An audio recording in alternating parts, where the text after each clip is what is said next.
Donc tous ces comportements-là qui étaient déjà sanctionnés dans les marchés financiers traditionnels, c'était un règlement qui s'appelle le règlement MAR de 2014, aujourd'hui vont être venus avec quelques ajustements vont venir également s'appliquer au marché de la crypto. Voilà, le lien avec les mêmes coins est assez intéressant parce que je pense qu'on est sur peut-être un sujet sur lequel ces ces infractions financières classiques, etc., peuvent, on va dire, s'appliquer en tout cas avec une acuité, une acuité particulière. Du coup, Satoshi Nakamoto aurait pu être inculpé pour les mêmes raisons, puisque Bitcoin a été utilisé sur le dark, ce qu'on appelle le dark web, et notamment par Silk Road pendant des années pour des transactions incluant des armes, de la drogue, etc. Il y a pas mal de gens à la suite de cette affaire, à la suite de l'inculpation aux États-Unis pour des motifs qui sont proches des fondateurs de Samurai Wallet. On est dans un monde juridique aujourd'hui où mettre à la disposition du public un outil qui peut avoir différents cas d'usage, mais un outil qui permet de faire des transactions, d'envoyer de la valeur en respectant la vie privée, peut te conduire à être inculpé. Bonjour à tous et bienvenue sur le podcast de Cryptost. Aujourd'hui, on se retrouve avec Romain Chy, avocat associé de chez Orwell, et on va aborder pas mal de thématiques autour du juridique. On va aborder tout ce qui concerne les meme coins, tout ce qui concerne les risques juridiques liés aux meme coins, les hacks, les piratages, tout ce qui va être aussi arnaque, un peu tout ce qui va concerner l'évolution du règlement MiCA dans les prochains mois, qui va rentrer en vigueur début 2025. Mais pour démarrer, je laisse Romain se présenter un petit peu en quelques mots. Bonjour Romain, merci beaucoup pour l'invitation déjà. Je suis ravi de participer à ce podcast avec toi. Bon, comme tu l'as dit, je suis effectivement associé au sein d'un cabinet qui s'appelle Orwell, que je pense que pas mal de gens connaissent dans la crypto, qui est un cabinet qui a été créé il y a bientôt 8 ans maintenant. Et qui est un cabinet en droit des nouvelles technologies et en particulier qui intervient, on va dire, très majoritairement dans le secteur de la crypto. Je vais aller vite, mais on fait trois choses aujourd'hui chez Orwell. On fait du regulatory. On a accompagné une bonne partie des acteurs qui sont enregistrés aujourd'hui auprès des autorités françaises et de l'autorité des marchés financiers qui agissent en qualité de PSAN. On en reparlera. PSAN qui est un statut qui va bientôt évoluer avec la réglementation européenne. On fait aussi du corpo et de la fiscalité en lien avec les cryptos. Et puis, j'ai en particulier la charge du département contentieux du cabinet, donc où on en discutera. On traite une variété large de litiges qui sont en lien avec la crypto. Donc c'est une activité qui était relativement résiduelle, on va dire, au lancement du cabinet il y a quelques années et qui aujourd'hui a pris quand même une importance assez grande chez nous, parce que la crypto, pour des raisons qu'on évoquera, est un secteur qui peut amener les personnes et qui peut créer à la fois des comportements qui peuvent être criminogènes et qui attire aussi l'attention des autorités publiques et de la justice. Et c'est un secteur où il y a pas mal de litiges. Voilà.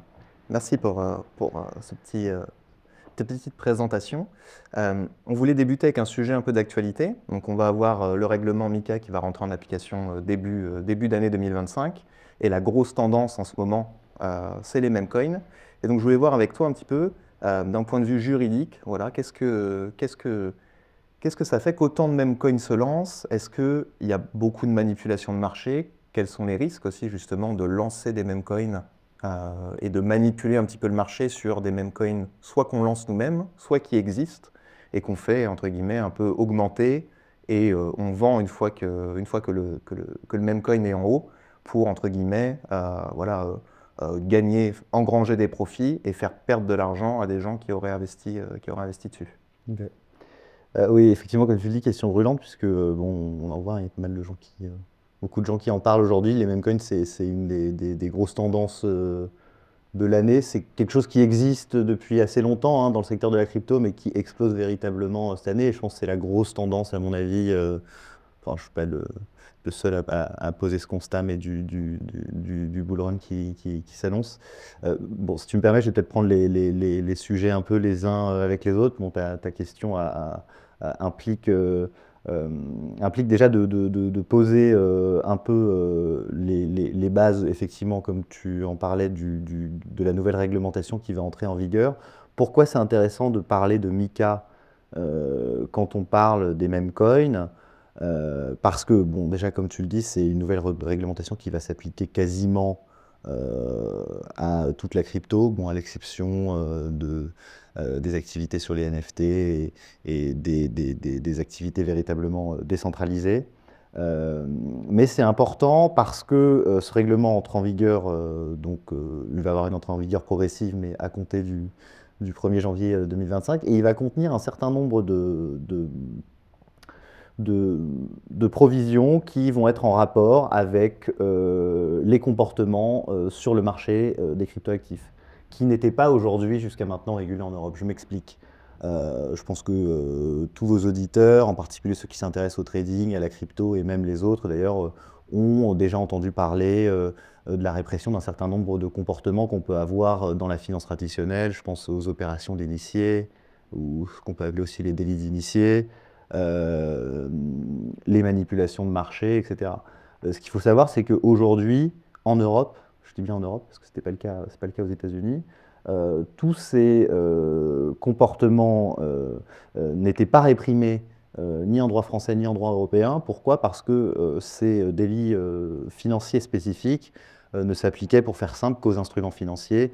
Or, on considère aujourd'hui que les cryptos, en tout cas pour la plupart, je mets, si tu me le permets, de côté le débat sur les security tokens, etc., mais la plupart des cryptos ne sont pas considérés comme des instruments financiers. Et donc, on avait, on peut dire, une sorte de trou dans la raquette où on avait des comportements qui étaient des comportements objectivement, on va dire, déviants d'un point de vue de la régulation, qui ne pouvaient pas être sanctionnés sur le fondement de la réglementation financière, comme on pourrait sanctionner par exemple une opération d'initié, une divulgation d'informations confidentielles dans le secteur financier classique. Pour revenir juste sur le délit d'initié, c'est quand on est au courant d'une information qui va faire bouger les cours d'une action ou d'une crypto-monnaie, dans notre cas précis, à la hausse ou à la baisse, et qu'on en profite pour s'enrichir. Exactement. On peut très rapidement lister les trois principales infractions, on va dire, financières. On a d'une part la divulgation d'informations privilégiées. C'est le fait, pour une raison ou une autre, par exemple lorsque vous travaillez au sein d'un projet qui liste une crypto, d'être de façon assez logique en possession d'informations privilégiées, c'est-à-dire d'informations en lien avec le projet qui peuvent avoir une influence sur le cours, d'informations objectives et qui ne sont pas encore portées à la connaissance du public. Il y a des procédures aujourd'hui très spécifiques quand vous êtes en connaissance de ce type d'informations pour la divulguer.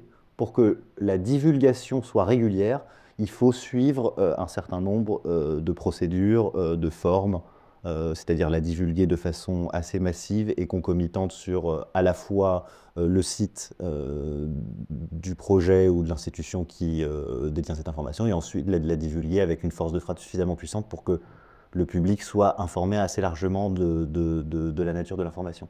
Ça, c'est le premier type de comportement, on va dire, déviant qui peuvent être réglementés. Si vous ne suivez pas ces procédures qui sont aujourd'hui décrites dans le règlement MiCA et dans les lignes directrices d'application qui sont émises par l'ESMA, qui détaillent exactement comment vous faire, vous pouvez vous rendre coupable donc, de ce délit de divulgation d'informations confidentielles de façon irrégulière. Tu as ensuite les opérations d'initiés ou les délits d'initiés dont tu parlais. Et là, ça consiste beaucoup plus concrètement à faire un usage de ces informations qui sont confidentielles dans un but de prendre une position qui a vocation à permettre de t'enrichir sur les marchés. Et la troisième catégorie de délit qui est beaucoup plus large, c'est les manipulations de marché. Et là, on en reparlera, mais ça vise, on peut en parler tout de suite si tu veux, mais des comportements comme le spoofing ou le wash trading.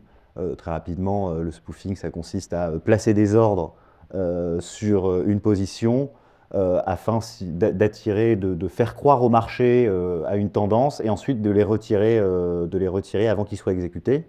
Donc ça, c'est une forme de manipulation de marché. Le wash trading aussi, peut-être que certains d'entre vous le connaissent. Ça consiste en fait, par exemple, à créer artificiellement du volume sur une crypto. Alors ça peut être particulièrement intéressant dans le cas des meme coins, en faisant des ordres d'achat et de vente, mais qui sont en réalité des ordres qui sont exécutés par la même personne, pour créer une espèce de, pour le dire rapidement, une espèce de FOMO autour du fait qu'il y a de la liquidité, il y a du volume autour de la crypto, il y a de l'attraction, donc pour inciter les gens, voilà. Donc tous ces comportements-là qui étaient déjà sanctionnés dans les marchés financiers traditionnels, c'était un règlement qui s'appelle le règlement MAR de 2014, aujourd'hui vont être venus, avec quelques ajustements, vont venir également s'appliquer au marché de la crypto, ce qui va faire rentrer pas mal de comportements qu'on a pu constater comme étant, on va dire, anormal. Je pense que tout le monde, tous ceux qui s'intéressent un peu à la crypto et au trading, ont pu voir des choses qui leur paraissaient un peu hallucinants et qui, pour autant, n'étaient pas sanctionnés en tant que tels, vont désormais être sanctionnés. Et je pense que voilà, le lien avec les meme coins est assez intéressant parce que je pense qu'on est sur peut-être un sujet sur lequel ces infractions financières classiques, etc., peuvent, on va dire, s'appliquer, en tout cas avec une acuité, une acuité particulière. Et ça s'applique à la fois aux professionnels et à la fois aux particuliers. Si je distingue professionnel de particulier, je sais pas, je dirais un professionnel, par exemple, c'est quelqu'un qui a lancé un projet avec une entreprise derrière, donc quelque chose d'un peu plus sérieux qu'un meme coin qui peut être lancé par un particulier d'une manière extrêmement simple en utilisant des outils maintenant qui permettent à n'importe qui de lancer un meme coin en quelques secondes. Donc ce règlement-là s'adresserait à ces deux typologies de personnes? Alors, effectivement, le règlement MiCA, en tout cas la partie qui concerne la répression de ce type de comportement pardon, sur les marchés s'applique à tous les acteurs, professionnels et particuliers. Juste peut-être un point, l'idée c'est de dire, à l'époque et aujourd'hui, ces comportements, même s'ils ne sont pas sanctionnés par la réglementation financière en tant que telle, peuvent potentiellement être sanctionnés par le droit pénal en particulier. Si le comportement que vous adoptez en émettant un meme coin peut être considéré comme de l'escroquerie, comme du vol, etc., évidemment, vous restez dans les cases du droit pénal classique. On pourra en parler, j'ai quelques exemples dans la DeFi, peut-être dans le secteur des meme coins, de sujets qui peuvent rentrer dans le cadre du droit pénal. Mais pour te donner un peu les deux rideaux du cadre réglementaire et répondre directement à ta question, le règlement MiCA encadre plusieurs activités en lien avec les cryptos, donc ce que font aujourd'hui ce qu'on appelle les PSAN, donc soit les plateformes, les gens qui vendent à des tiers ou qui conservent pour des tiers des cryptos. Et le règlement MiCA va aussi encadrer ce qu'on appelle l'activité d'émission de jetons. C'est déjà en partie encadré aujourd'hui par le droit français. Il y a un régime sur ce qu'on appelle les ICO. Je pense qu'il y a un régime de visa optionnel.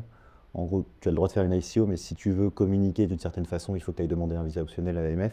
Aujourd'hui, on passe à un régime qui n'est plus un régime de demande optionnelle auprès du régulateur, mais qui, le règlement MiCA prévoit que sous certaines conditions, bon, il y a certaines exemptions, hein, en dessous d'un certain volume, etc., mais que lorsque tu émets des jetons, tu dois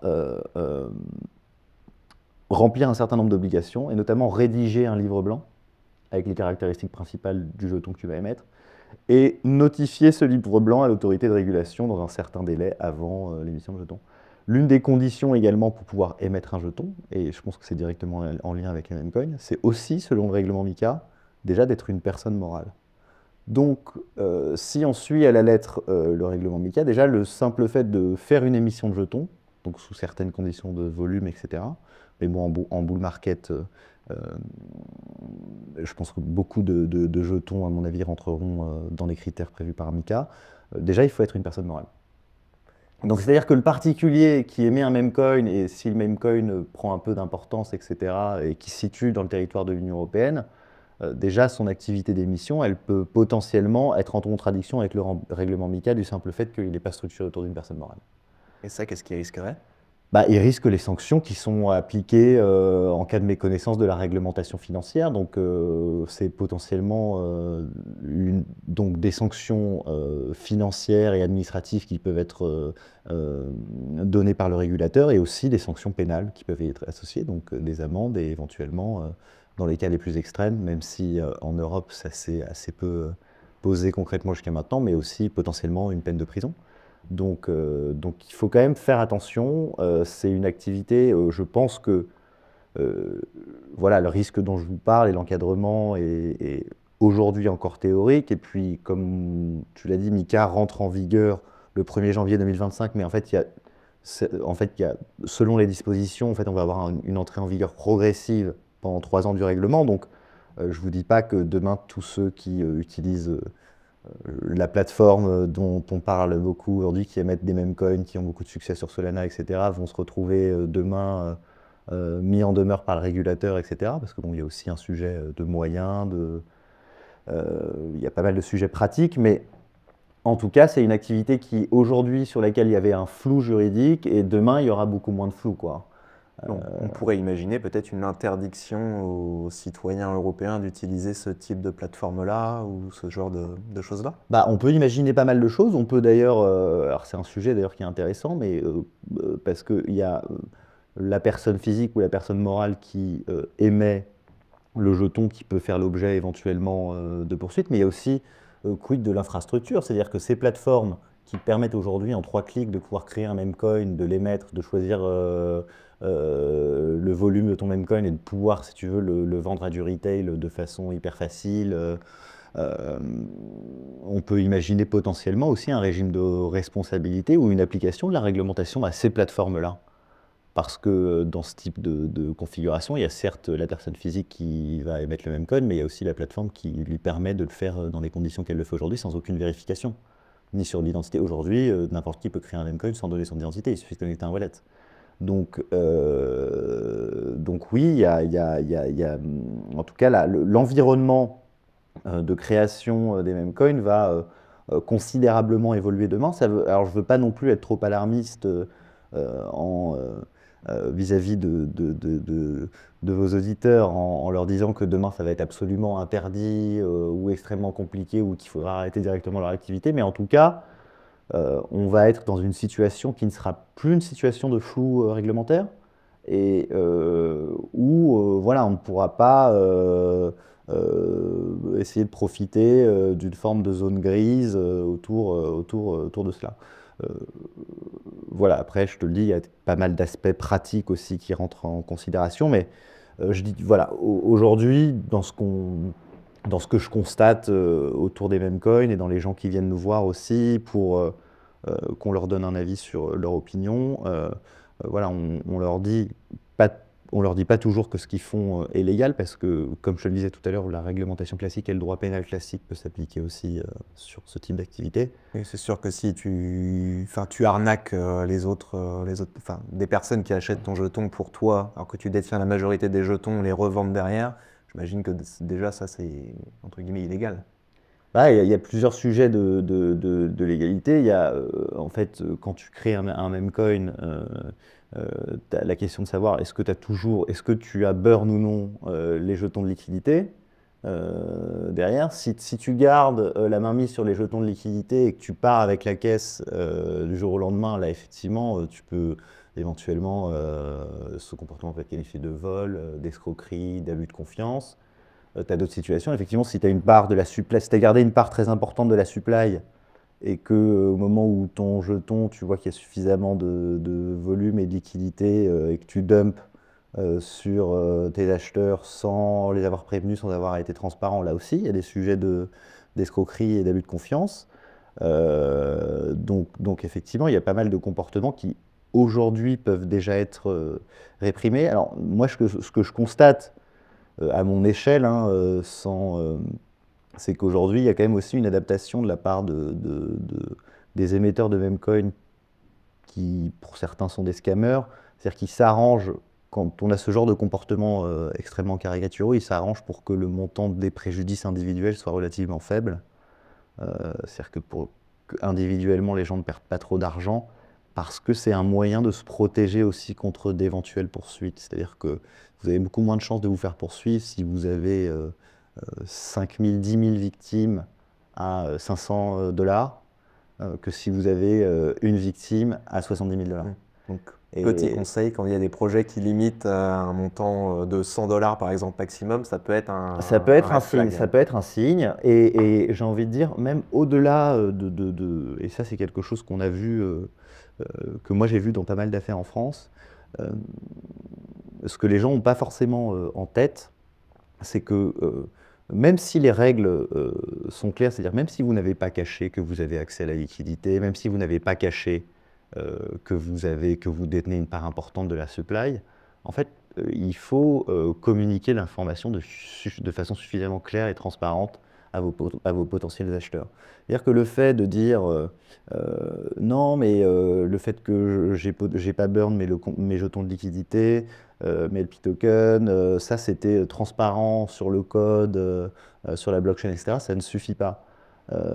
Les acheteurs de Namecoin sont des consommateurs au sens du droit de la consommation. Et donc, il y a un certain nombre d'obligations quand vous vous adressez à du retail de cette façon, et des obligations de transparence, etc. Sinon, et on a déjà eu des condamnations pour le coup en France là-dessus, vous pouvez vous faire condamner pour pratique commerciale trompeuse ou pratique commerciale trompeuse par omission. Si vous pratiquez par exemple des frais très importants ou si vous ne mettez pas de façon suffisamment claire en avant une information déterminante pour vos acheteurs, vous pouvez rentrer sous le coup de la loi pénale sous cet angle-là, quoi. Ok, super intéressant. Et du coup, là, on parlait un petit peu de manipulation de marché. Bon, on a vu, donc Donald Trump a été élu aux États-Unis avec un fort soutien de Elon Musk. Et donc là, au moment où on enregistre le podcast, il y a quelques jours, Trump annonce la création du DOGE, alors le Department of Government Efficiency. Efficiency. Ouais, c'est ça, souvent. exactement. Et on a vu quelques jours précédant cette annonce-là, le cours du Doge progressivement augmenter, augmenter, augmenter, augmenter. Est-ce qu'on peut parler de manipulation de marché? À qui est-ce que ça peut profiter? Est-ce que Elon Musk aurait pu en parler à d'autres personnes? Ça, on ne saura pas forcément. Mais est-ce qu'en Europe, actuellement, et après l'entrée en vigueur du règlement MiCA, est-ce que c'est quelque chose qu'on pourrait imaginer en Europe où Elon Musk en Europe se ferait attaquer immédiatement pour manipulation de marché, délit d'initié, ce qui n'est pas forcément le cas aux États-Unis. Je ne connais pas exactement la différence entre l'Europe et les États-Unis, mais d'ailleurs, est-ce qu'il pourrait se faire attaquer aux États-Unis pour cela? Ouais, c'est un sujet intéressant et effectivement qui est assez d'actualité pour deux raisons. Parce que effectivement, il a annoncé de façon, on va dire, assez provocatrice et avec des références, on va dire, euh, au Dogecoin, le fait qu'il allait prendre la responsabilité donc, de ce Department of Government Efficiency.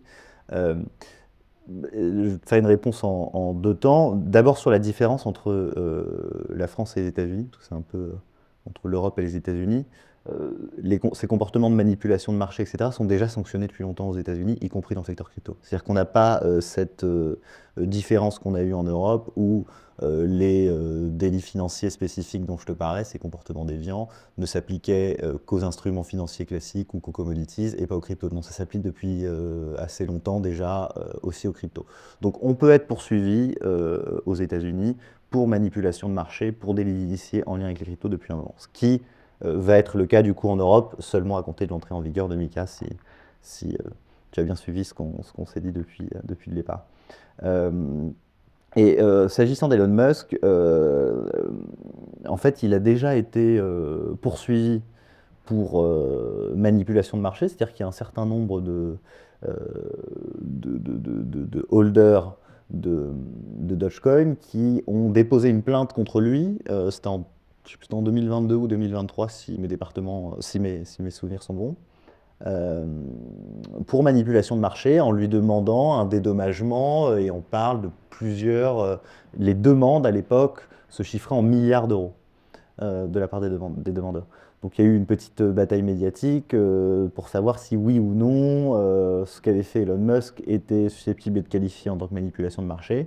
Et il y a un juge qui est un juge new-yorkais, je ne suis pas sûr, mais je crois que c'est un juge new-yorkais qui, à la fin de l'été en 2014, en première instance, a décidé de rejeter la plainte des plaignants Alors, il faudrait consulter le document en détail, mais dans mes souvenirs, ce que j'avais vu à l'époque, il avait rejeté la plainte de manipulation de marché en mettant en avant le caractère, on va dire, fantasque des tweets d'Elon Musk et en disant que ces tweets, ces indications un peu fantasques ne pouvaient constituer des indices susceptibles d'influencer un investisseur correctement avisé dans sa décision d'investissement. En gros, le juge s'était appuyé sur la dimension effectivement humoristique ou en tout cas second degré, on va dire, des tweets d'Elon Musk pour considérer que ça ne devait pas être considéré par un investisseur raisonnable comme une indication ou une contre-indication à investir sur cet actif. C'est une discussion c'est une appréciation qui est discutable, qui, de mon point de vue, tout à fait personnel, a le mérite de responsabiliser l'investisseur. C'est-à-dire que le juge, et ça ne veut pas dire qu'il le ferait dans toutes les situations, mais dans ce cas-là, botte en touche et va dire en gros à l'investisseur, bon, t'as mis toutes tes économies dans le Dogecoin, t'as joué entre guillemets à la roulette sur la base de tweets qui n'étaient pas des informations sérieuses et qui n'étaient pas présentées même comme des informations sérieuses, et ben, en gros, tu as voulu faire du gambling, donc tu es suite à perte. Je crois que les plaignants ont fait appel, donc le sujet n'est pas totalement réglé, mais en tout cas, il a plutôt, on va dire, sur le plan judiciaire, il a plutôt eu raison, et je complète juste, après je te laisse la parole, mais sur le fait, est-ce qu'en Europe, ça pourrait se passer? En Europe, je pense que maintenant, on pourrait avoir le même type de configuration avec bon, un régulateur et une justice qui est un petit peu moins efficace et une incitation à aller en justice qui est un peu moins forte qu'aux États-Unis, puisque les demandes ne pourraient pas être chiffrées de la même façon. Enfin, on n'a pas de dommages et intérêts punitifs en France, voilà. Moi, mon sentiment, qui n'est qu'un sentiment, hein, ce serait que peut-être qu'en France ou en Europe, on pourrait plus facilement caractériser une manipulation de marché dans ce type de configuration, mais qu'en revanche, les conséquences financières, etc., seraient beaucoup moins, et même légales, pénales, ce que tu veux, seraient beaucoup moins importantes et leur ampleur financière même serait beaucoup moins désincitative, si tu veux, qu'aux États-Unis, quoi. Parce que j'ai l'impression qu'entre les États-Unis et l'Europe ou la France, aux États-Unis, on va peut-être responsabiliser davantage les investisseurs, alors qu'en France, on en parlait aussi un petit peu avant, à partir du moment où une banque, par exemple, laisse sortir les fonds d'un client pour aller investir dans les mêmes coins, à quel point la banque pourrait être tenue responsable. Et donc, on biberonne un petit peu, entre guillemets, les investisseurs en leur disant, bon, d'accord, on sait que tu es un peu bête, que tu n'es pas capable de réfléchir par toi-même, et donc que ce comportement-là n'est pas forcément... Ouais. Bah, il y a deux sujets dans ce que je dis.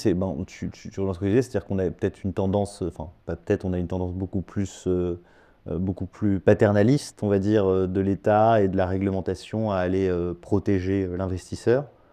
En tout cas, en théorie, parce qu'on a des autorités de régulation qui ont nettement moins de pouvoir et nettement moins de moyens en France qu'aux États-Unis. Donc, on protège beaucoup plus en théorie, mais est-ce qu'en pratique, on protège plus? Honnêtement, j'en suis pas sûr. Je suis même très convaincu de l'inverse. Euh, et donc oui, voilà, je pense que ce comportement pourrait être potentiellement plus sanctionné en France qu'aux États-Unis. Sur la question des banques que tu évoquais, qui est un peu un sujet annexe, on a quand même si les choses là-dessus, je te rejoins en partie parce que les choses sont en train de changer. Ce qu'on voit sur les gens qui investissent, donc qui font des investissements un peu hasardeux, soit dans des scams, soit et qui tentent d'engager leur responsabilité de leur banque. Aujourd'hui, le principe, c'était que le principe de libre disposition des fonds du client prenait quasiment à 99,9% le dessus sur les impératifs de protection du consommateur auquel est assujettie la banque. C'est-à-dire que la banque n'est pas censée avoir un droit de regard et un droit d'opposition sur les virements que font ses clients sur des produits, y compris des produits crypto. On voit, alors on avait quelques décisions d'espèce de tribunal judiciaire qui commençaient à juger le contraire, mais qui étaient systématiquement recadrées par la Cour de cassation. La Cour de cassation considère que pour que la banque s'oppose et qu'on puisse engager la responsabilité de sa banque quand on fait un investissement hasardeux, il faut qu'il y ait une anomalie apparente. On appelle ça une anomalie apparente, et en fait la notion d'anomalie apparente était appréciée de façon très restrictive. Aujourd'hui, on voit qu'il y a des brèches qui sont de plus en plus grosses, donc qui vont tendre à plus protéger le consommateur qui le font, Là, qui apparaissent. tu parles dans le sens où la banque te refuse l'accès à ton argent. Mais par Exactement. contre, moi, par exemple, j'ai acheté une voiture récemment. J'ai voulu retirer 10 000 euros.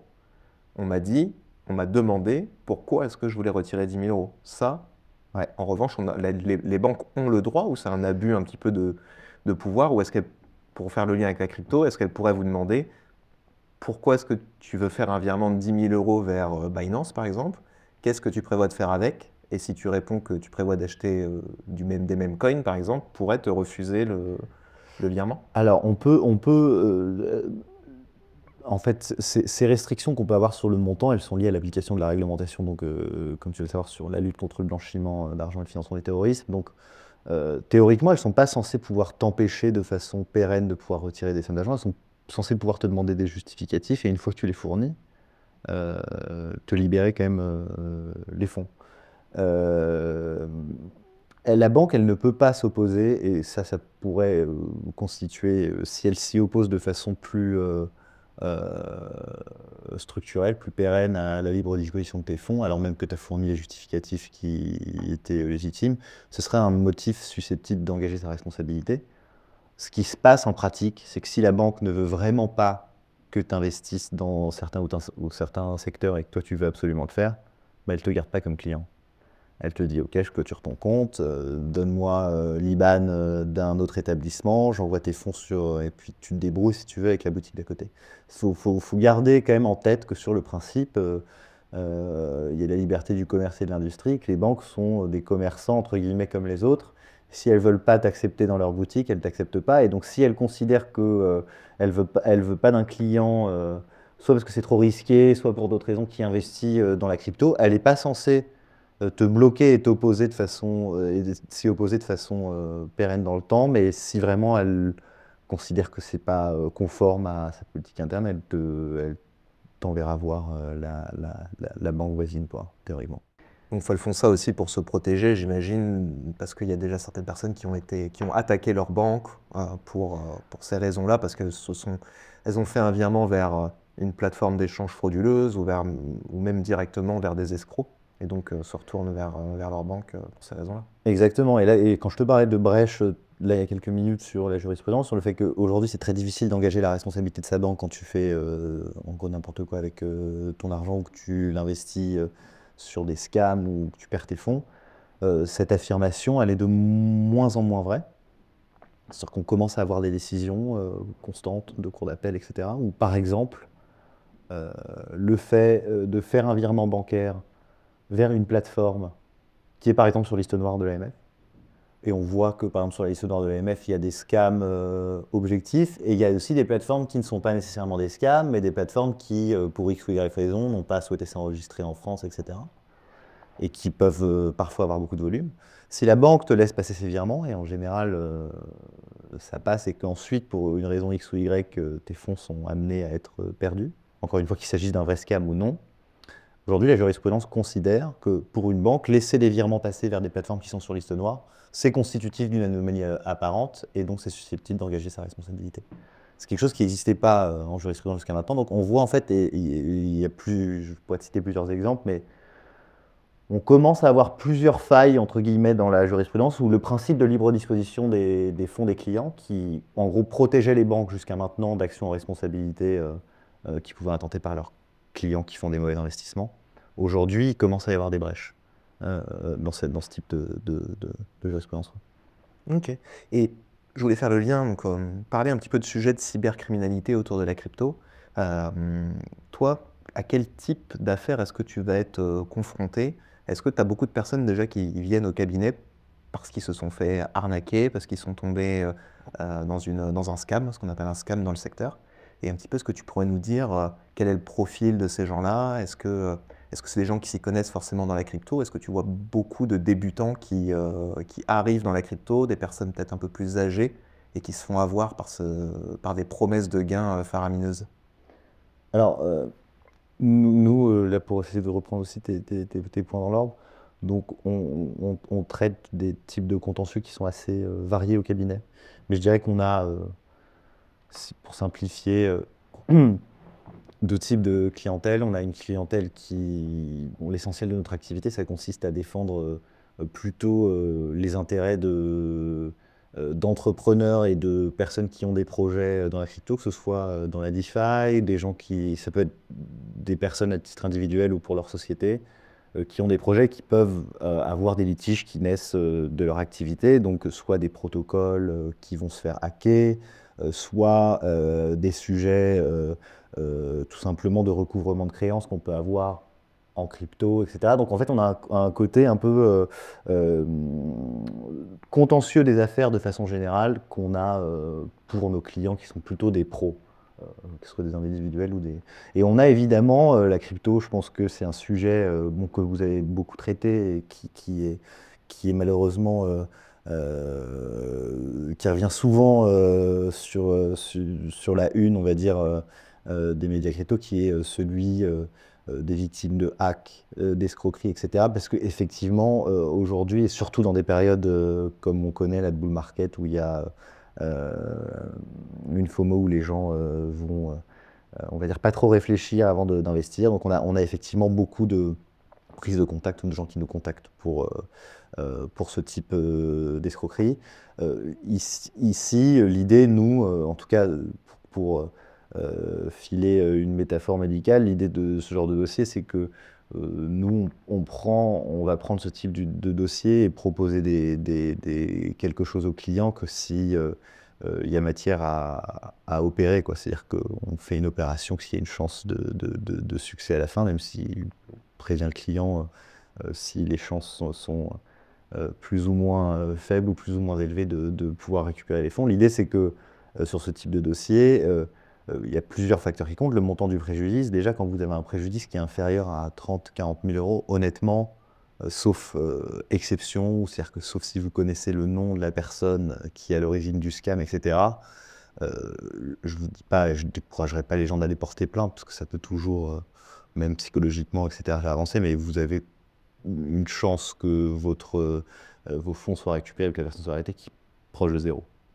Pourquoi? Parce que la justice étant ce qu'elle est en France, des affaires de scam, d'arnaque, de hack, il y en a énormément, et la justice va malheureusement pas allouer de moyens pour des préjudices qui sont considérés comme trop faibles, et honnêtement en dessous de 30-40 000 euros, même parfois en dessous de 50, ça va être compliqué.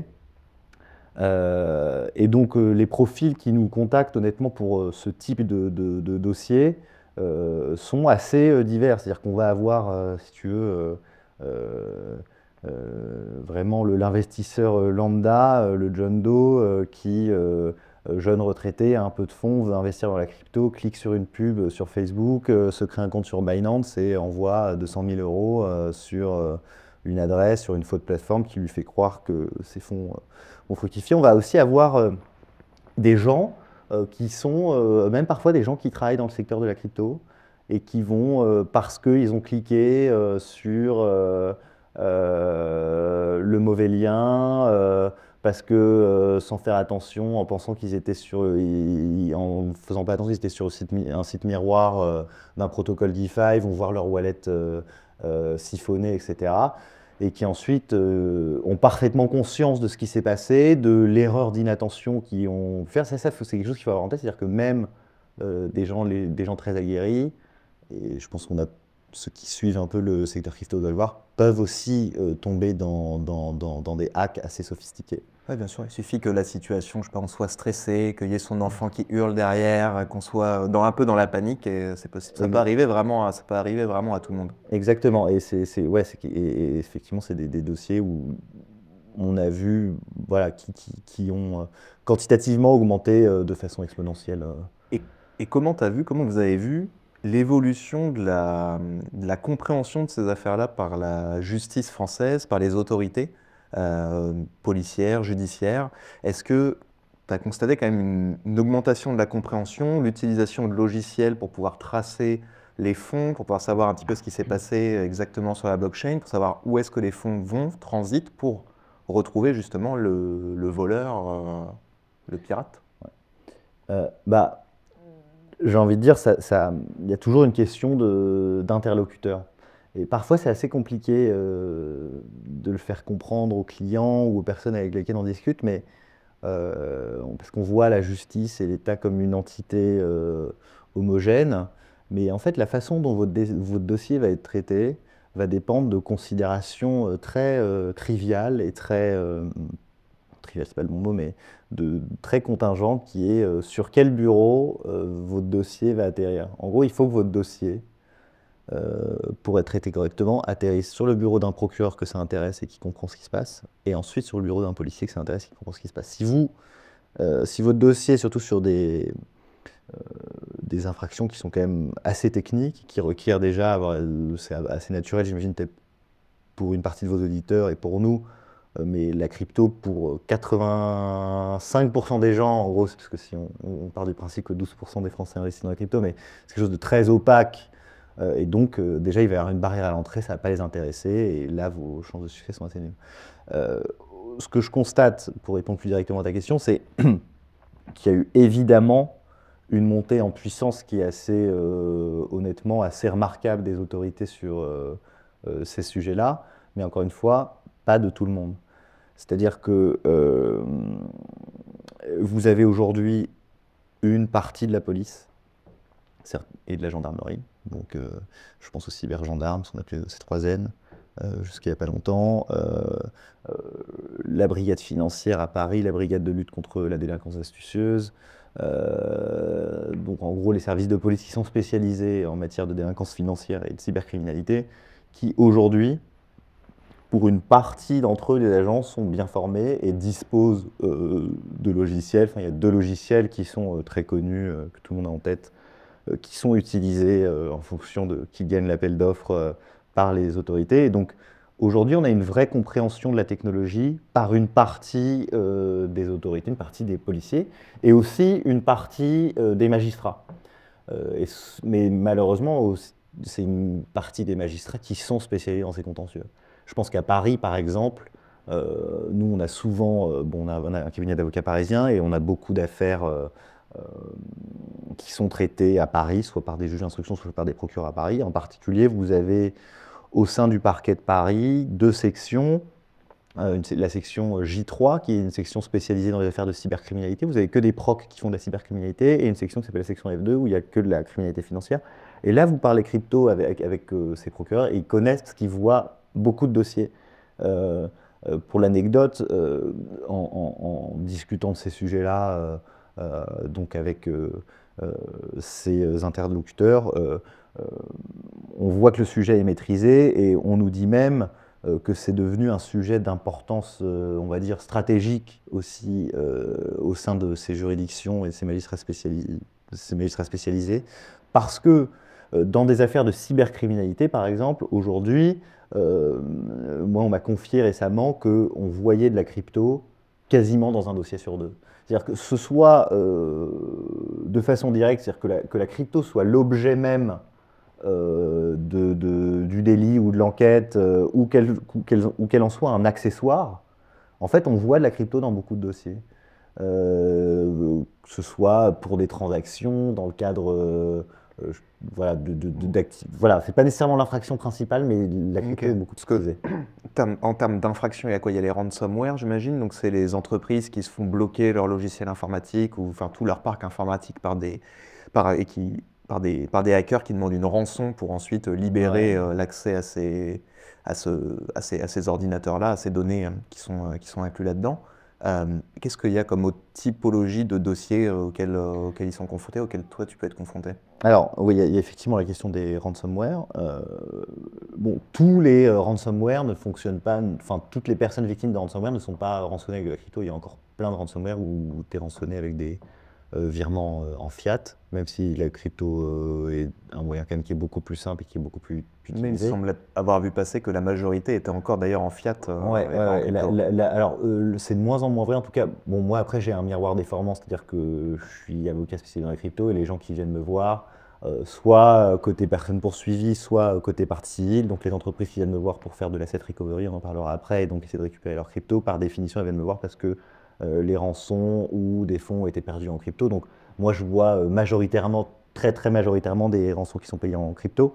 Et la tendance, c'est quand même qu'aujourd'hui, on utilise quand même, on utilise de plus en plus la crypto par rapport au virement classique dans ce type de dossier. Mais en fait, la crypto, on peut en retrouver comme un moyen dans des dossiers, dans d'autres types de dossiers, des dossiers. Euh,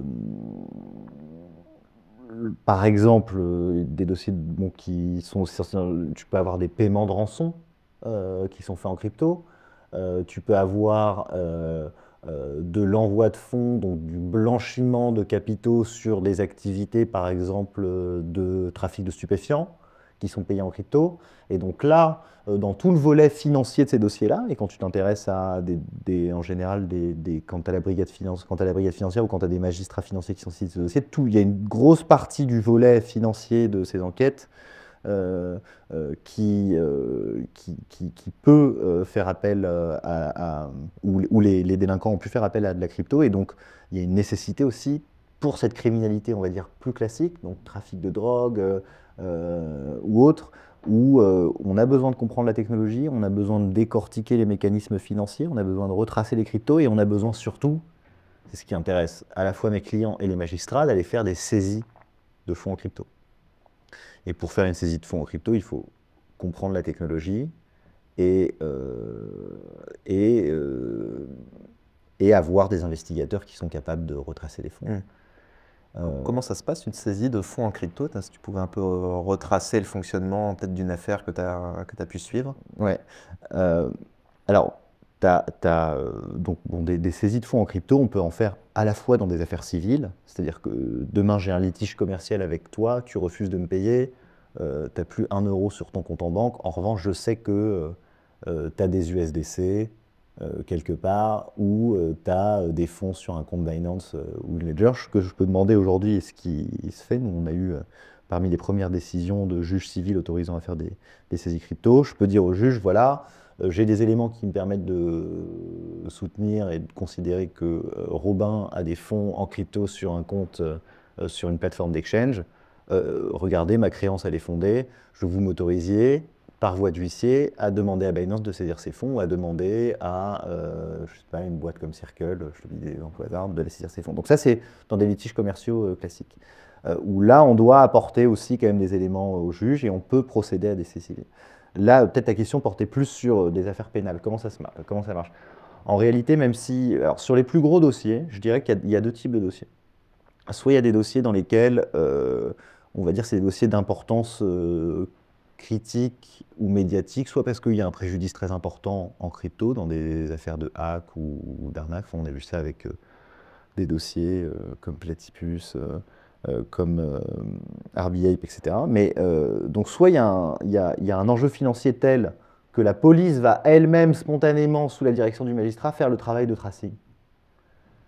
Souvent, c'est quand même bien de baquer un peu le travail, quelle que soit la partie au dossier, hein, que tu sois côté personne poursuivie ou que tu sois côté victime, pour t'assurer que c'est fait correctement. Moi, j'ai été dans des situations où j'ai des clients qui ont été mis en examen et placés en détention provisoire ou sous contrôle judiciaire parce qu'on avait considéré à tort qu'ils avaient été les destinataires, donc les receleurs de fonds issus de trafic et il y avait eu des erreurs en fait dans la façon dont le tracing a été fait. Donc il y a une compétence, mais qui est encore sur laquelle il faut, quand on est dans ce secteur-là, faire appel vraiment à des gens spécialisés parce qu'il y a une dimension technique à laquelle il faut faire attention. Et de la même manière, côté victime ou côté entreprise ou particulier qui veut recouvrer des fonds, vaut mieux aussi s'appuyer sur les services d'un professionnel parce que le travail de la police, comme n'importe quel travail, c'est un travail qui est un peu technique, peut conduire à des erreurs. Ce qu'on fait, nous, pour dire concrètement, dans la plupart des dossiers dans lesquels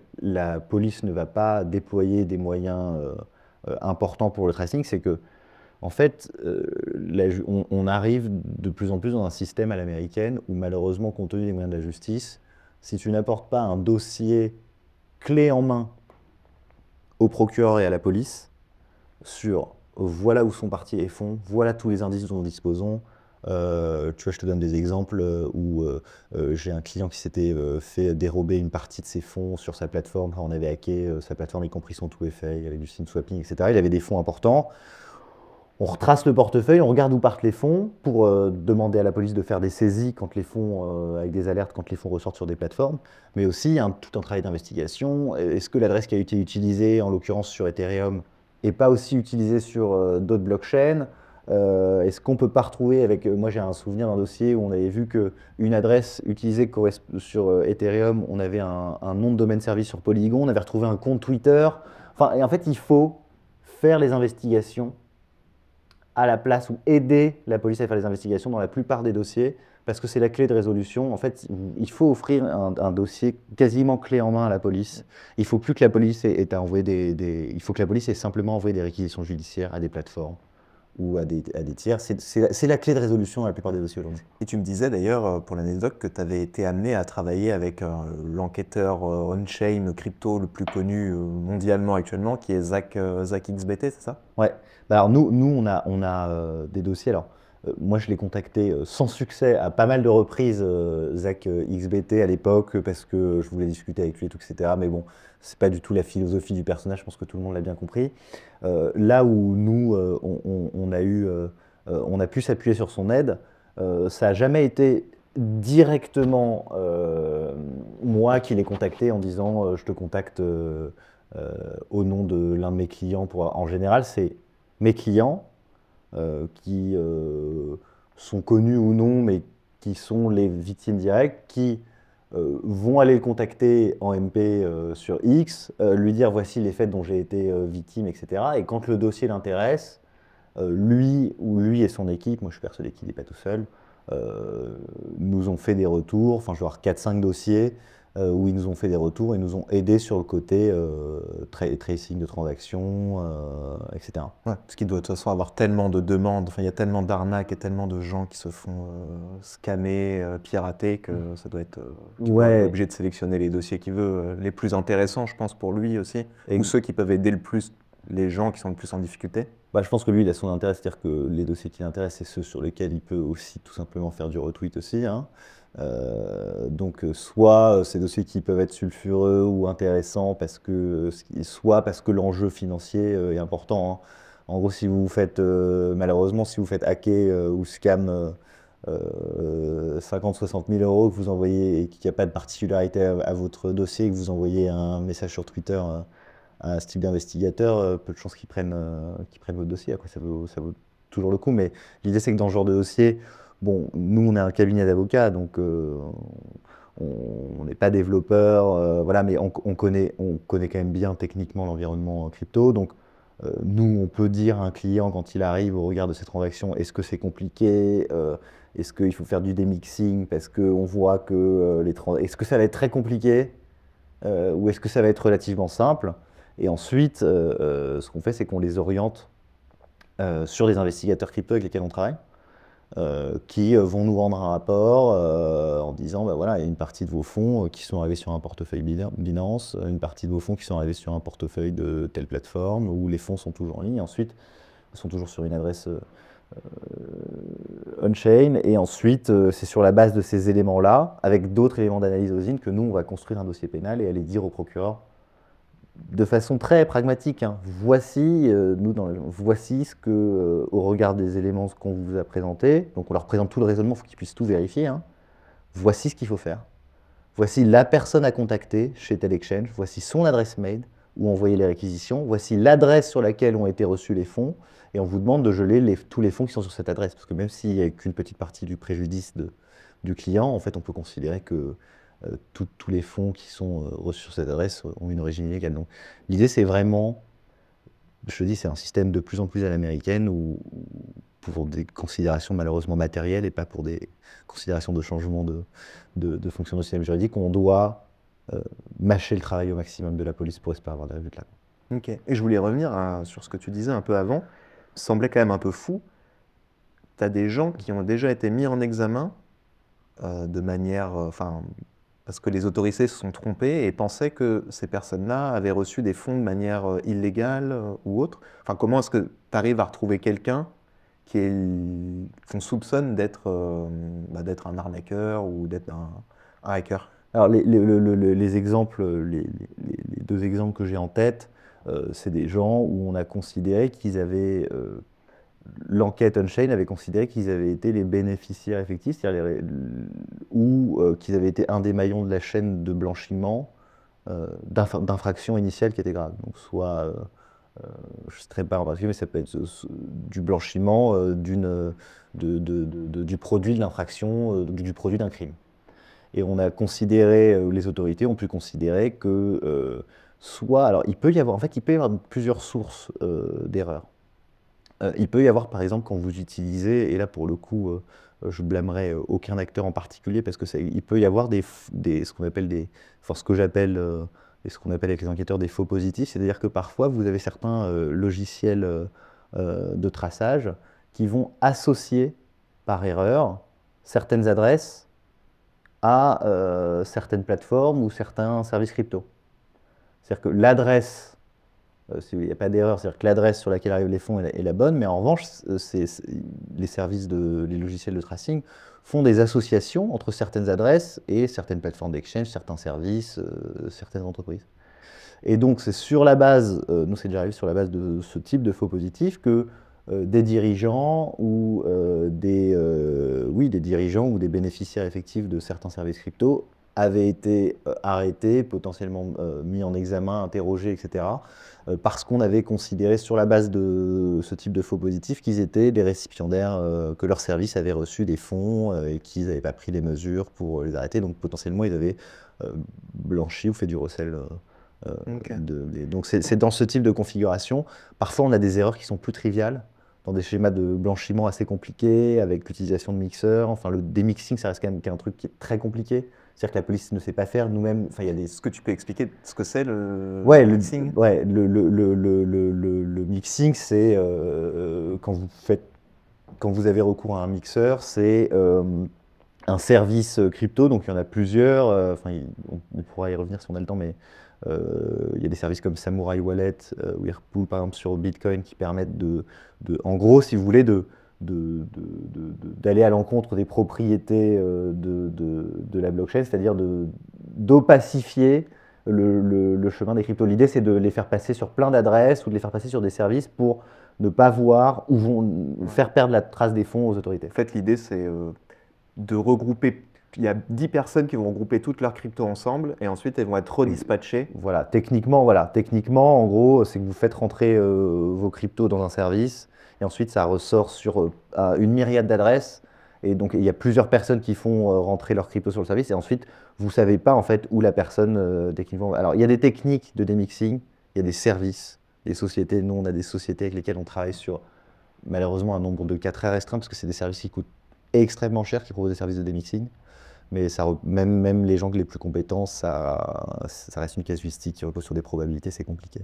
Et utiliser ce type de service-là, c'est ça qui pourrait générer potentiellement de faux positifs aussi Par exemple, Ouais. voilà, c'est-à-dire que quand vous avez des personnes qui connaissent bien, qui maîtrisent bien la crypto et qui... Alors ça, c'est une technique de blanchiment et de pacification des fonds, mais il y en a plein. Ça peut aussi conduire à des erreurs. C'est-à-dire que quand on fait le tracing, c'est pas suivre des cryptos d'une adresse A, B, C. Souvent, c'est plus compliqué. Il y a des gens qui passent sur des plateformes. Par exemple, quand vous passez sur une plateforme et que vous ressortez sur un autre compte d'une plateforme, c'est aussi une façon de faire perdre. Donc il y a plein de techniques pour essayer de faire perdre la trace des fonds. Et donc, ça peut conduire à des erreurs. Et dans ce cas-là, euh, en fait, il faut pouvoir se reposer sur quelqu'un. En tout cas, les gens viennent nous voir parce qu'ils savent qu'on comprend la technologie et que nous-mêmes ou nous, avec les personnes avec lesquelles on travaille, on a conscience déjà de ces sujets et on va être en mesure de débunker rapidement l'erreur, de la montrer au magistrat et donc si tu veux, de dénouer la situation. Ok. Et tu me disais aussi que vous accompagnez, donc tu disais juste avant, des protocoles, par exemple, qui se seraient fait hacker.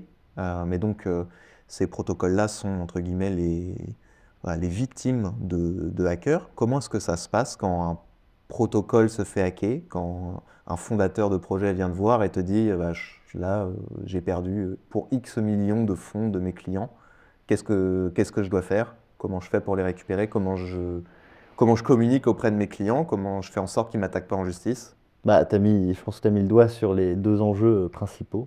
Alors bon, on a des porteurs de projets, des fondateurs de protocoles, surtout dans la DeFi, qui viennent nous voir pour différentes raisons. Parfois aussi parce que certains de nos utilisateurs perdent des fonds, ça c'est une autre histoire. Et bon, il y a beaucoup de hacks, comme tu le vois dans ce secteur-là, donc ils viennent nous voir pour deux raisons. La première raison, c'est j'ai perdu des fonds, comment est-ce que, bon, est-ce que je peux négocier éventuellement avec la personne qui est l'auteur du hack? Donc, est-ce que tu peux m'aider dans la stratégie de négociation si un dialogue est possible, y compris par des messages qui sont envoyés on-chain, etc. Est-ce que tu peux m'aider à récupérer les fonds avec l'aide de la justice? Donc là, on rejoint tout ce travail de tracing, etc. Les fonds passent par tel service. Est-ce que donc on peut demander au procureur d'envoyer des réquisitions judiciaires à tel service pour avoir toutes les infos, les données de connexion, l'adresse IP? Ça marche quand tu es en France, quand le hacker est en France, ou même à l'accord. En fait, la justice française est compétente si la victime ou le hacker a la nationalité française ou est sur le territoire français. Donc tous les protocoles dont les fondateurs ou une partie des fondateurs sont en France peuvent faire appel à la justice française. Donc pour les aider à essayer de retrouver les fonds, retrouver les indices sur les auteurs, et aussi donc pour éventuellement avoir des saisies pénales. Peut-être là-dessus, ça peut être intéressant pour tes auditeurs de dire que les saisies pénales, évidemment, il y a un aléa qui est important, hein. On ne parvient pas, et loin de là, à récupérer les fonds dans tous les dossiers, hein, comme je pense que tout le monde peut l'imaginer. Mais les saisies pénales, notamment quand les choses sont bien faites, c'est quand même quelque chose qui fonctionne de mieux en mieux. C'est-à-dire qu'on arrive maintenant dans un nombre non négligeable de dossiers à avoir au moins des saisies partielles de crypto, etc. Nous, aujourd'hui, au cabinet, sur les quelques années qu'on a de recul d'exercice, en prenant en compte le fait que les saisies crypto, ça marche vraiment depuis 1 ou 2 ans en France, on est à plusieurs millions d'euros de saisies. Donc c'est quand même quelque chose qui marche dans un nombre non considérable de situations. Et d'ailleurs, je voulais te demander tout à l'heure, il y a une crypto-monnaie qui se détache? Est-ce que c'est plus Monero, plus Bitcoin, plus USDT, USDC? Il y a beaucoup de saisies en stablecoin pour des raisons qui sont simples, c'est que, pour une raison qui est facilement intelligible, c'est que les stablecoins, ce sont des cryptos qui se saisissent de façon plus simple que les autres cryptos. Parce que pour des raisons régulatories, des boîtes comme Tether ou Circle sont obligées d'avoir une backdoor dans leur protocole d'émission de jetons qui puisse permettre de freezer et de rendre inutilisables les cryptos, même quand elles ne sont pas en conservation chez des tiers. Donc c'est plus facile de freezer des stablecoins que de freezer des bitcoins ou des ethers. Pour des bitcoins ou des ethers ou n'importe quelle crypto, il faut attendre que la crypto soit chez un tiers conservateur quand les personnes veulent les changer. Je reviens peut-être juste sur le point dont tu me parlais. Donc ils viennent nous voir, les fondateurs de protocoles, pour nous demander de récupérer leurs fonds. Et ils viennent nous voir aussi, et j'ai envie de dire parfois surtout, parce que sur les aspects techniques, etc., en général, c'est des gens qui ont leur expertise, qui ont leurs experts, qui ont leur réseau. Donc, les chances de récupérer les fonds, nous, on vient sur l'aspect légal, mais tout l'aspect traçage, etc., en général, est déjà fait de leur côté. Ils viennent nous voir pour se protéger aussi vis-à-vis, pour avoir une opinion, et puis éventuellement pour se protéger vis-à-vis de leurs users, quoi. C'est-à-dire qu'il n'y a pas de risque zéro, hein. Quand on investit dans un protocole DeFi, on investit sur des technologies qui sont plus ou moins mûres, avec une réglementation qui est en construction, et donc il y a un risque qui est inhérent à l'utilisation du service. Et donc ils viennent me voir pour faire une audit de risque. Est-ce qu'on peut engager ma responsabilité? Est-ce que je peux être condamné à demain à rembourser mes utilisateurs? Est-ce que d'un point de vue réglementaire, d'ailleurs j'ai été conforme ou non à la réglementation? Et ensuite, comment répondre, comment me protéger vis-à-vis de mes users? Ça, c'est un enjeu qui est particulièrement important. Avec l'arrivée, on va dire, un peu des institutionnels, ou en tout cas de grosses entreprises dans la DeFi, notamment sur Ethereum, effectivement, il y a peut-être des enjeux qui deviennent de plus en plus importants, encore plus importants que si c'était des uniquement des particuliers, entre guillemets, parce que les moyens de ces entreprises-là sont largement supérieurs aux moyens que les particuliers ont. Donc les risques sont aussi plus importants, j'imagine. Moi, je pense que c'est un des très gros enjeux demain en contentieux de la crypto, c'est cette question de la responsabilité, qui est une personne morale ou non, hein, d'ailleurs, des protocoles dans la sécurisation des fonds de leurs clients.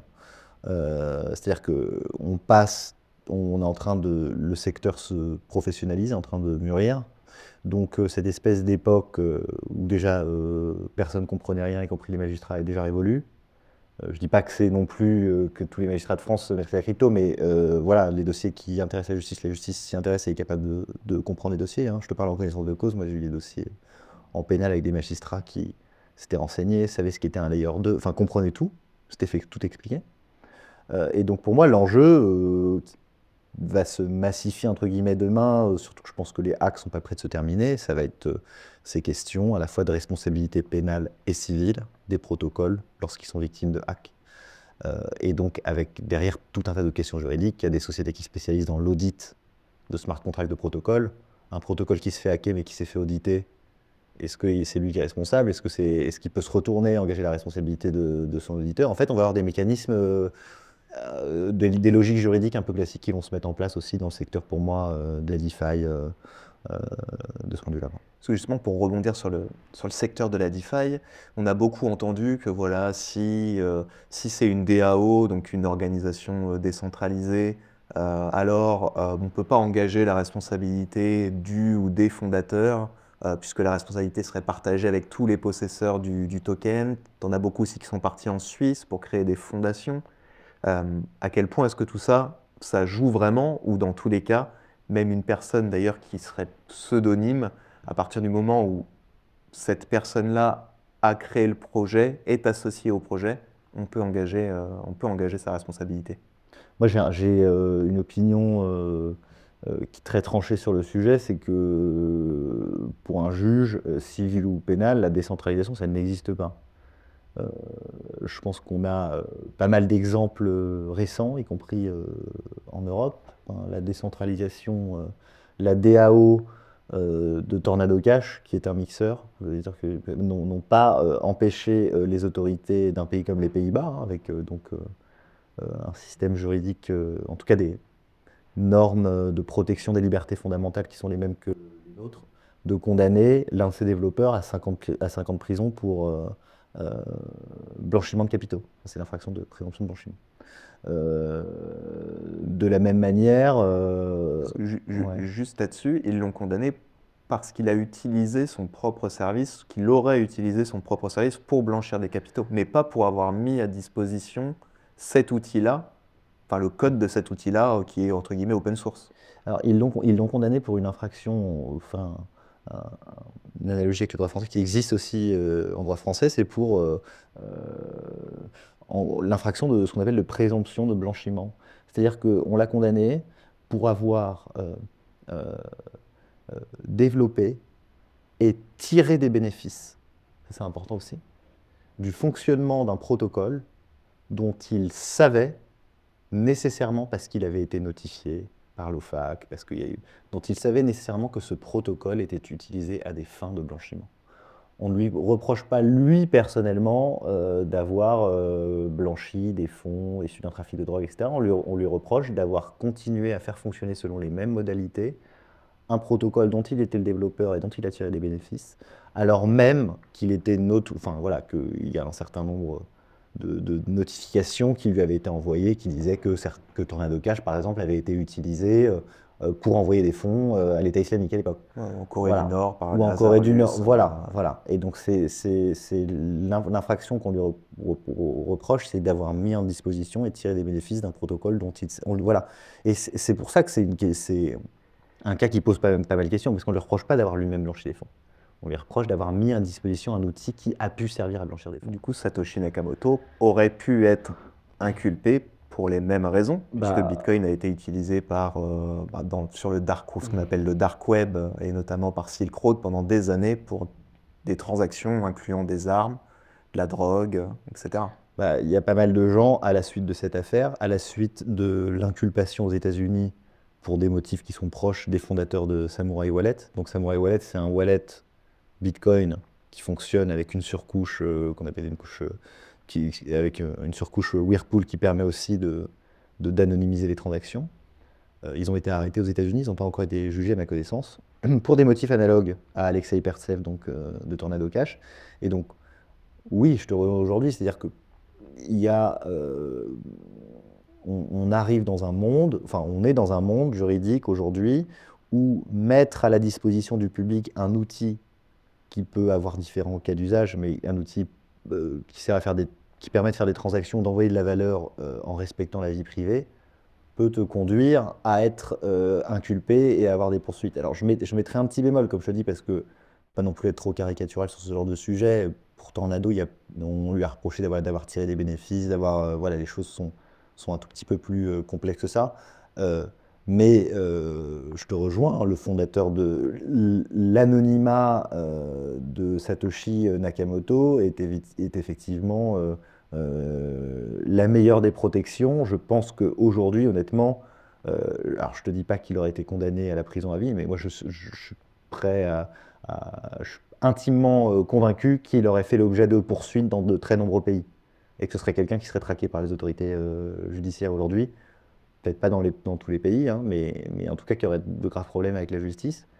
Un petit bémol là-dessus, et ça revient peut-être avec un des sujets qu'on avait au départ sur la nouvelle administration américaine. Tu me parlais de Ross Ulbricht, donc je pense que tu sais que Donald Trump a annoncé qu'il ferait tout pour réduire la peine de Ross Ulbricht, donc le créateur de Silk Road, qui a été inculpé et condamné pour des motifs analogues. C'est-à-dire que lui, on lui reproche non pas d'avoir lui-même vendu de la drogue ou perçu des bénéfices issus de la drogue ou de la vente d'armes sur sa marketplace, on lui reproche d'avoir mis en place une marketplace sur laquelle les personnes se sont échangées, ont fait du trafic, des trafics qui étaient potentiellement illégaux.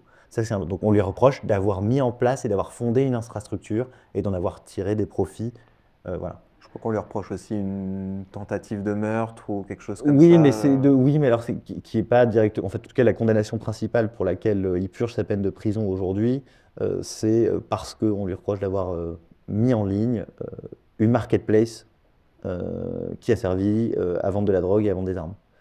Et donc, il y a une question, honnêtement, que je ne veux pas trancher. Enfin, moi, j'ai mon opinion. Je pense que, effectivement, il ne faut pas confondre.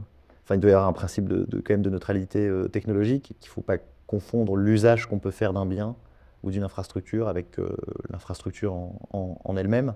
Mais je pense, en tout cas, peut-être une petite note d'optimisme, c'est que peut-être, en tout cas, les signaux qui ont été envoyés avec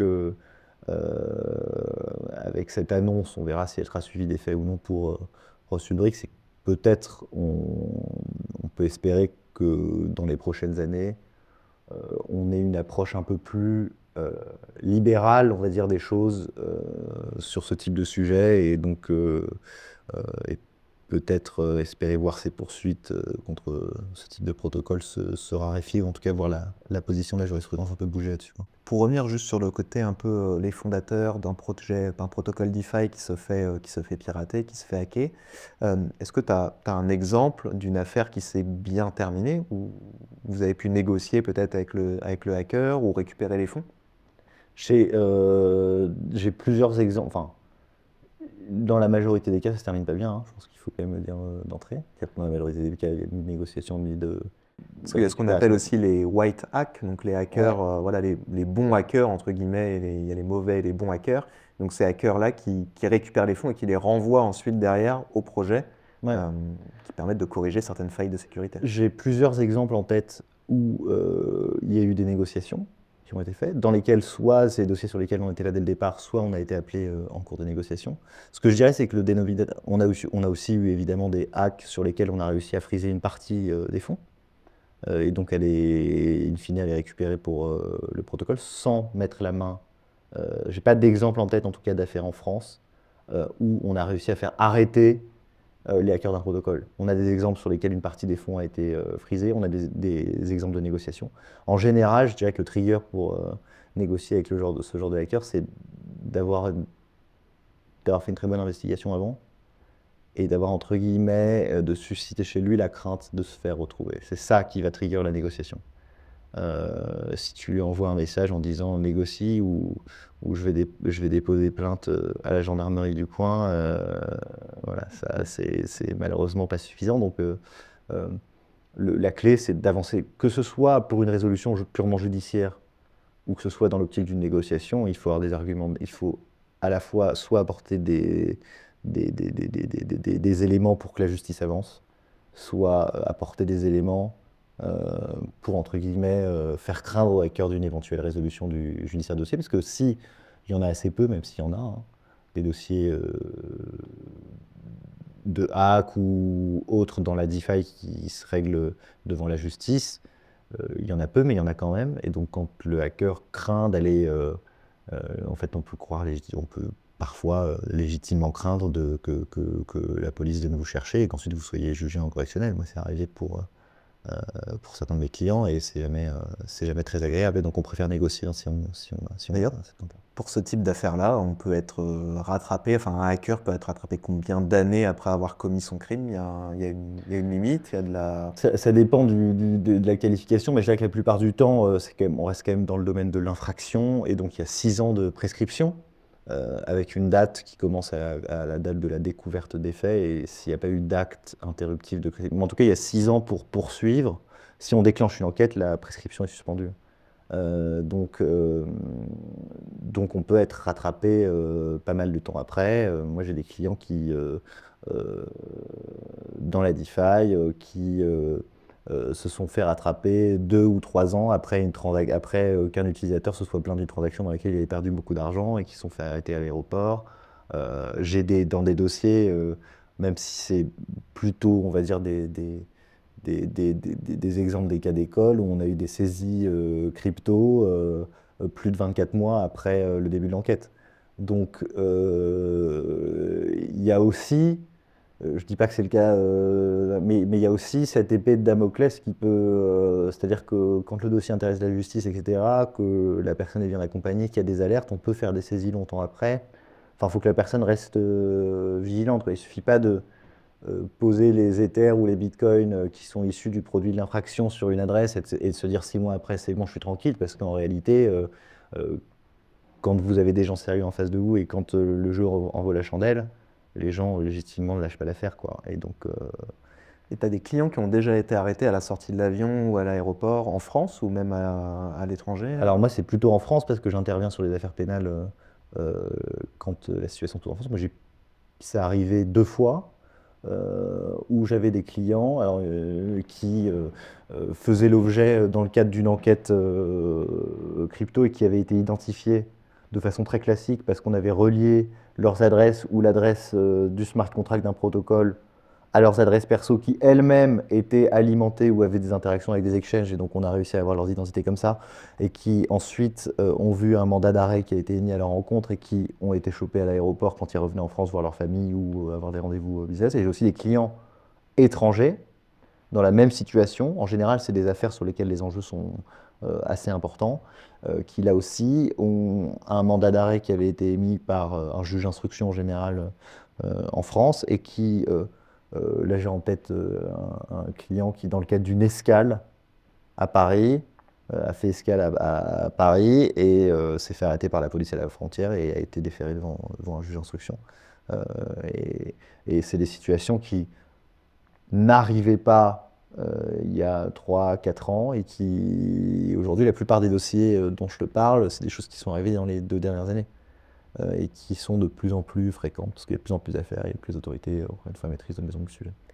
Est-ce que tu as quelques anecdotes à nous raconter un peu sur ces sujets-là Bah, en réalité, en dehors de ce que tu vois, là, quand je te raconte ce type de sujet, je suis quasiment au maximum de ce que je peux dévoiler en termes de confidentialité. Je peux te dire que, voilà,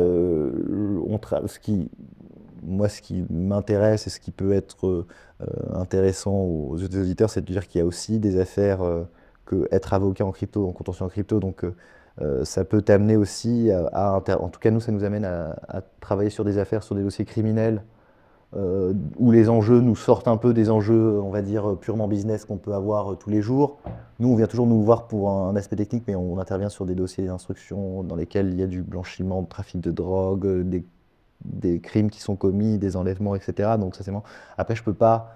L'ADN de mon métier aussi, c'est la confidentialité, et je peux malheureusement pas citer de nom. Après, pour tes auditeurs les plus malins, ce genre de dossier en général paraît dans la presse, et on peut même, au regard de ce que je vous ai dit, faire le lien avec des informations qui sont déjà sorties publiquement. Ok, ça marche. Voilà. Mais on repassera une prochaine fois peut-être. Voilà. Est-ce qu'il y avait d'autres sujets que tu voulais aborder? Non, bah écoute, je pense qu'on a déjà, enfin je sais pas depuis combien de temps on discute, hein, là, ça fait un petit, Une bonne heure, je pense, une bonne heure ouais, et ça fait demie. un petit bout de temps. Bon, bah, c'est un sujet, comme je te disais, le contentieux de la crypto qui est très vaste.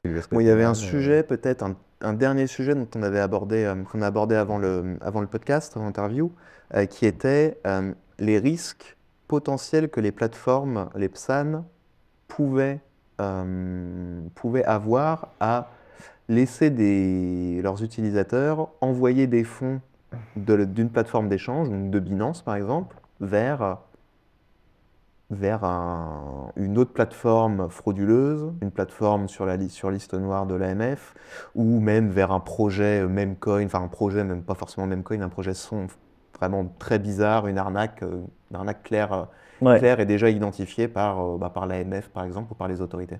Ouais. Bah, ça, c'est un sujet qui est effectivement qu'on voit de plus en plus émerger. Enfin, on est consulté dans des situations en général quand il y a un client d'une plateforme qui perd ses fonds, etc. Il essaie d'engager la responsabilité de la plateforme, et donc nous, je te dis, on a une grosse partie de notre clientèle qui est quand même côté corpo, donc les plateformes viennent nous voir pour savoir analyser le risque et répondre aussi en général à la demande du client. Est-ce que le client, de la même façon que le client cherche à engager la responsabilité de sa banque lorsque sa banque le laisse faire des virements vers des scams, est-ce que il peut engager la responsabilité de la plateforme? En général, il y a deux situations. Soit parce que il s'est fait hacker son compte sur la plateforme, et donc des tiers en ont pris le contrôle, soit parce qu'il a envoyé, comme tu le dis, des fonds vers une adresse d'un scam. Alors sur le deuxième point, pour le coup, là, les exchanges sont encore relativement tranquilles, entre guillemets. C'est-à-dire qu'elles ne peuvent pas être tenues responsables du fait qu'un de leurs clients va envoyer l'intégralité de son portefeuille sur une adresse X, qui est une adresse qui appartient en gros à un scammer, pour plusieurs raisons. D'abord parce que, effectivement, de toute façon, comme les banques, elles sont censées respecter le principe de libre disposition des fonds d'actifs numériques de leurs clients. Et en plus, à la différence des banques, c'est-à-dire que quand un client fait une transaction, en fait, il envoie ses fonds sur une suite alphanumérique dans laquelle tu n'as pas le nom de la personne à laquelle il va envoyer les fonds. Ça va changer, ça, non? Il va devoir bientôt indiquer son bénéficiaire, et là on verra comment ça se passera, mais ce ne sera pas déjà pour toutes les transactions, ce sera pour une partie des transactions sur lesquelles les plateformes pourront l'interroger, mais en tout cas aujourd'hui on a un régime de responsabilité là-dessus qui est encore plus dilué. Moi, où je pense qu'il y a peut-être des points de vigilance pour les plateformes, c'est il y a certaines adresses qui sont connues, qui figurent dans des listes, notamment de l'OFAC, comme étant des adresses qui sont notoirement utilisées pour du trafic, mais en général, à partir du moment où ces adresses sont listées, elles ne sont plus utilisées par les trafiquants. Donc, sauf à envoyer des fonds sur des adresses ou sur des bénéficiaires qui sont... moi, je pense qu'il y a quand même un petit travail, en tout cas pour les plateformes qui sont en France, quand vous voyez des intitulés de bénéficiaires ou des adresses qui sont des plateformes ou des services qui sont sur liste noire, peut-être que là, il faudrait qu'il y ait quelque chose de fait, mais je pense que ici, les plateformes ont encore une marge relativement importante de manœuvre avant que leur responsabilité puisse être engagée. La situation des personnes qui se font hacker leur plateforme, leur compte sur les plateformes, nous, on a déjà eu des premières jurisprudences là-dessus. Et fort heureusement, aujourd'hui, le juge considère que un client, enfin, le régime aujourd'hui juridiques qui permettent d'engager relativement facilement la responsabilité de sa banque si tu étais victime d'une fraude, si quelqu'un s'introduit sur ton compte, etc. La banque remboursent quasiment automatiquement dans ces situations-là. Les plateformes crypto ne sont pas soumises aux mêmes obligations. Il y a vraiment un principe de responsabilité. C'est-à-dire si le client se fait hacker son compte, qu'il n'avait pas mis de 2FA et qu'il n'y a aucun manquement de sécurité objectif imputable à la plateforme, c'est pas possible d'engager sa responsabilité. On a quelques décisions pour terminer sur les PSAN. Aujourd'hui, les premières décisions sur dans quelle mesure tu peux engager la responsabilité de ta plateforme lorsque tu as placé tes fonds chez un PSAN et qu'on a eu des exemples par exemple chez Terra Luna et que voilà, la plateforme t'a laissé investir chez Terra Luna ou a fait des changements de position pour essayer de limiter tes gains. En gros, comment est défini le mandat de gestion de la banque, de la plateforme, dans quelle mesure tu peux engager ta responsabilité. On a quelques décisions là-dessus, mais la philosophie, qui sont plutôt bien terminées pour les PSAN, pardon, mais la philosophie, ça reste qu'aujourd'hui, et ça risque quand même d'évoluer progressivement, surtout avec l'entrée en vigueur de MiCA, c'est qu'il y aura de moins en moins de PSAN, enfin de VAS, le marché va se concentrer, et on va rentrer dans des standards d'industrie qui sont à peu près les mêmes que dans l'industrie financière, et donc les obligations et les causes d'engagement de la responsabilité des services crypto vont augmenter, mais en l'état, elles sont quand même beaucoup moins importantes que celles des banques. Ok, mais on parlait juste avant qu'avec l'entrée en application de MiCA là, en 2025, quand on va vouloir retirer d'une plateforme d'échange, d'un exchange, Ouais. on va devoir valider que l'adresse à laquelle on retire nous appartient bien. Ouais, mais alors ce sera, à ma connaissance, il faudra voir sur un plan pratique exactement comment ça se passe. Ça va être purement indicatif, c'est-à-dire qu'on ne pourra pas démontrer que l'adresse, effectivement, mais il faudra indiquer effectivement dans certaines situations, notamment quand on fait des retraits au-dessus d'un certain montant, quel est le bénéficiaire Tu devras peut-être signer quelque chose Il faudra indiquer, je pense, indiquer un objet comme dans le cadre d'un virement sur certifier que voilà. Et donc ça, ce sera aussi, je pense, en fait, c'est à double tranchant parce que ça va permettre aux banques d'attester de leur respect de la réglementation de lutte contre le blanchiment d'argent, parce que ça sert à ça au départ, cette disposition, c'est de vérifier que les fonds restent bien dans le patrimoine de la personne ou sont envoyés à une personne identifiée. Mais ça peut aussi, demain, être potentiellement quelque chose qui est susceptible aussi de permettre l'engagement de la responsabilité de la plateforme si elle laisse des virements passer vers des services qui sont notoirement... Oui, d'accord. Et si quelqu'un notifie, je vais envoyer de mon exchange vers une adresse qui appartient à un produit ou un service qui est sur liste noire de l'AMF, a reçu le brick. donc là, par exemple, Voilà. si c'est pas bloqué par la plateforme, là, ça peut être... Je te dis juste qu'aujourd'hui, sur les banques, on a ce mouvement-là et dans cette situation analogue. Et donc j'imagine qu'à terme, on pourra avoir un mouvement analogue sur les PSAN, mais les PSAN sont quand même aujourd'hui, ou demain les VAS, assujettis à des obligations de surveillance des mouvements de fonds de leurs clients qui sont quand même enfin, en tout cas, engager la responsabilité d'un VASP, c'est plus compliqué qu'engager la responsabilité de sa banque, c'est certain. Parce qu'ils connaissent déjà les adresses. Enfin, à partir du moment où vous vérifiez votre identité de toute façon sur un exchange et que vous envoyez des cryptos vers une adresse, ils font le lien systématiquement entre l'adresse et le propriétaire du compte sur l'exchange qui est envoyé à cette adresse-là. Merci beaucoup, Romain. Bah, merci à toi, c'était sympa de discuter de tous ces sujets.